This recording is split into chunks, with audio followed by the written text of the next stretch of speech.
Inilah cara tanam cabai perintis asal Aceh. Tahap persiapan benih. Semai benih. Biji cabai dijemur 3-4 jam di alasi koran, jangan rendam, langsung semai.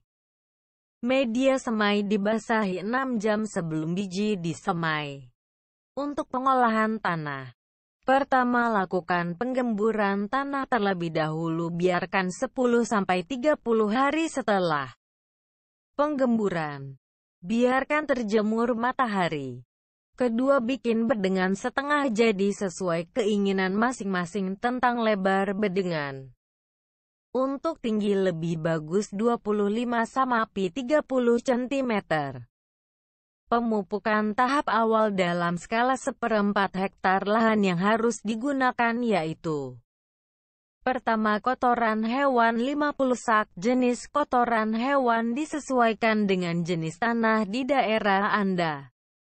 Kotoran hewan tentunya sudah fermentasi. Kemudian yang kedua, sep 36 2 sak. Ketiga, kekel 1 sak. Keempat, zat 1 sak. Dan dolomit 100 kg.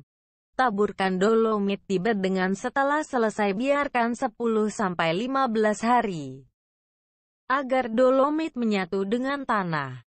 Biarkan terkena panas dan hujan, sembari menunggu lakukan fermentasi kotoran hewan. Tabur kotoran hewan yang sudah difermentasi.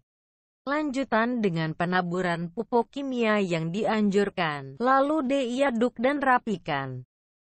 Kemudian tutup bedengan dengan mulsa. Tahap penanaman. Setelah penaburan pupuk kimia dan penutupan bedengan dengan mulsa, biarkan selama 15-201 hari.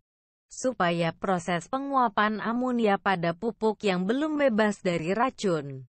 Artinya jika Anda tanam berdekatan dengan penaburan pupuk kimia, maka tanaman itu hidup di atas racun atau media tanam belum steril.